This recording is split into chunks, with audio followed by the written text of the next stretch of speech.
Knowledge club Bangla YouTube চ্যানেলে আপনাদের স্বাগত জানাই। অ্যামাজন জঙ্গলকে সারা পৃথিবী যে কারণে ভয় পায়।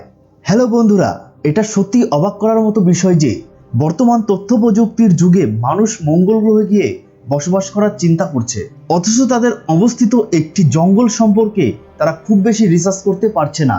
একবারও কি কল্পনা করে দেখেছেন কেন তারা অ্যামাজন জঙ্গল নিয়ে খুব বেশি রিসার্চ করে না? বিগত কিছু বছরে অ্যামাজন নিয়ে বেশ কিছু রিসার্চে এমন কিছু তথ্য উঠে এসেছে যা দেখলে যে কেউ অবাক হতে বাধ্য। আজকে আমি আমার এই ভিডিওর মাধ্যমে আপনাদের জানাবো অ্যামাজন জঙ্গলে খুঁজে পাওয়া এমন কিছু অবিশ্বাস্য জিনিস যা দেখলে আপনার নিজের চোখকে বিশ্বাস করতে কষ্ট হবে। এগুলো দেখার পরে আপনাদের মনে হতে পারে এই জঙ্গল হয়তোবা মঙ্গল গ্রহ থেকে দূরবর্তী কোনো গ্রহ। দ্য বিজার পোটা। ভালো করে এই পাখিটির দিকে লক্ষ্য করে দেখুন, যেন মনে হয় কেউ আর্ট করে এই চোখ প্যাঁচার উপরে বসিয়ে দিয়েছে।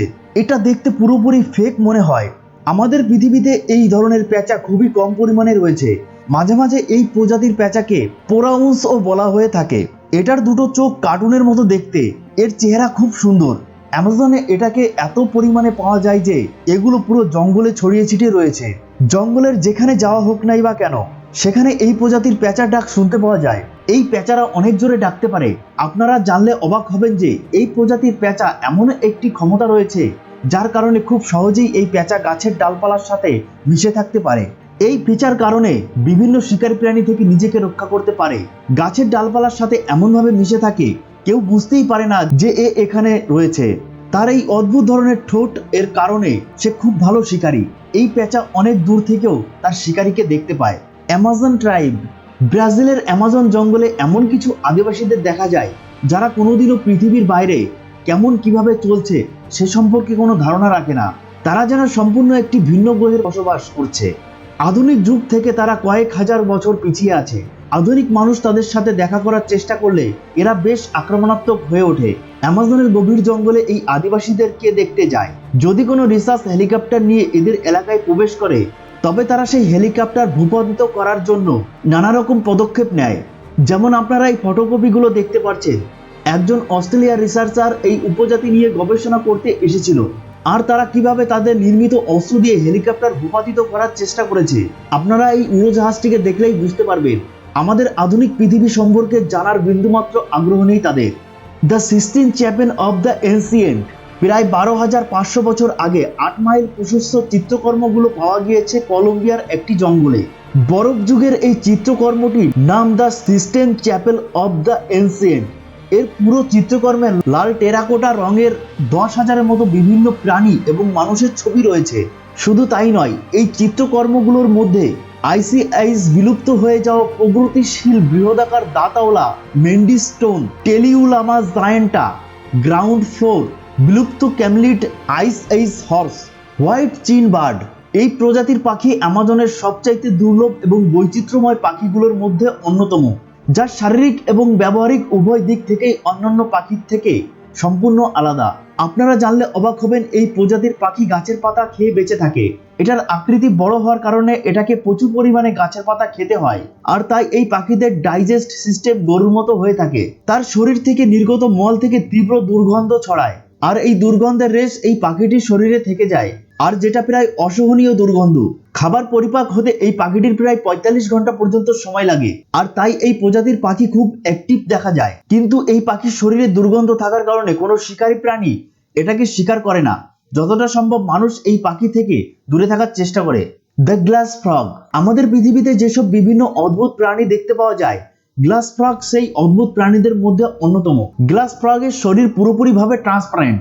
বলা হয়ে থাকে বাইরে থেকে গ্লাস ফ্রগ এর শরীরে সবকিছু দেখতে পাওয়া যায়। এটা ঠিক জলের মতো করে বিভিন্ন পাতা থেকে পিছলে পড়ে যায়। এই প্রজাতির ব্যাঙ সেন্ট্রাল এবং সাউথ আফ্রিকার ঘন জঙ্গলে সবথেকে বেশি দেখতে পাওয়া যায়। Plastic eating mushroom. পৃথিবীর অনেক বড় একটি সমস্যা প্লাস্টিক, যে প্লাস্টিক আমাদের পৃথিবীতে প্রতিনিয়ত দূষিত করে চলেছে। তবে কি এই সমস্যার কোনো সমাধান নেই? অ্যামাজন জঙ্গলে পাওয়া যায় এমন এক প্রকারের ছত্রাক যা সাধারণ প্লাস্টিক খেয়ে বেঁচে থাকে। এখানে ইয়েল ইউনিভার্সিটির প্রফেসর এবং শিক্ষার্থীদের একটি গ্রুপ এই প্রজাতির ছত্রাক নিয়ে গবেষণা চালিয়েছিল, এবং তারা দেখতে পায় এই প্রজাতির ছত্রাক প্লাস্টিক এবং পলিথিন খুব সহজেই শোষণ করে নিজে অর্গানিক ভাবে বড় হয়ে থাকে। হ্যাঁ বন্ধুরা, ঠিকই বলছি, এই প্রজাতির মাশরুম প্লাস্টিক খেয়ে বেঁচে থাকতে সক্ষম। এমনকি এগুলো অক্সিজেন ছাড়া বেঁচে থাকতে পারে। ভবিষ্যতে এই প্রজাতির ছত্রাক দিয়ে আমাদের পৃথিবী থেকে প্লাস্টিকের দরজা পর্যন্ত অপসারণ করা সম্ভব। যদিও এই প্রজাতির ছত্রাক প্লাস্টিককে দূষণ করতে অনেক জটিল প্রক্রিয়ার মধ্য দিয়ে যেতে হবে, কিন্তু তারপরও মানবসৃষ্ট সমস্ত প্লাস্টিক বর্জ্য পদার্থ শোষণ করতে পারবে কিনা তা নিয়ে বিজ্ঞানীদের যথেষ্ট সংশয় রয়েছে। ওয়াকিং ট্রি, আপনারা কি কখনো কল্পনা করতে পারবেন যেটা একটা গাছ কিভাবে হাঁটতে পারে? আপনি কল্পনা করতে পারেন আর না পারেন, আমাজনের এই প্রজাতির গাছ কিন্তু ঠিকই হাঁটতে পারে। আমরা অনেক হলিউড ছবিতে দেখেছি কিভাবে গাছ হাঁটে, কিন্তু বাস্তবে এটা অত দ্রুত হাঁটে না, এত আস্তে হাঁটে যে আমরা সেগুলো দেখতে পাবো না। এটার সামনের দিকে আগানোর কৌশল একটু ভিন্ন রকম। এই প্রজাতির প্লাম ট্রি প্রথমে সামনের দিকে শিকড় গজিয়ে তারপর পেছনের শিকড়কে পেছনে থেকে সামনের দিকে রিপ্লেস করে সামনের দিক অগ্রসর হতে থাকে। এভাবে অগ্রসর হতে তাদের বছর পর বছর সময় লাগে। আমাজনের পিঙ্ক ডলফিন, ডলফিন সাধারণত অনেক রঙের হয়, কিন্তু আমাজনের থাকা ডলফিনগুলোর গায়ের রং গোলাপি কালারের হয়। অনেকে মনে করেন এদের গায়ের রং গোলাপি, এটা একটা গুজব, কিন্তু আমাজনে গেলে গোলাপি রঙের ডলফিন খুব ভালোভাবে দেখতে পাওয়া যায়। এই প্রজাতির ডলফিন ফ্রেশ ওয়াটারে থাকতে পছন্দ করে। এটার গায়ের রং গোলাপি হওয়ার কারণে বিজ্ঞানীদের মনে বেশ প্রশ্ন জাগে। অনেক গবেষণা করেও সব প্রশ্নের উত্তর বিজ্ঞানীরা খুঁজে পাননি। এগুলোর মধ্যে সব থেকে অদ্ভুত হলো মোটা ডলফিন।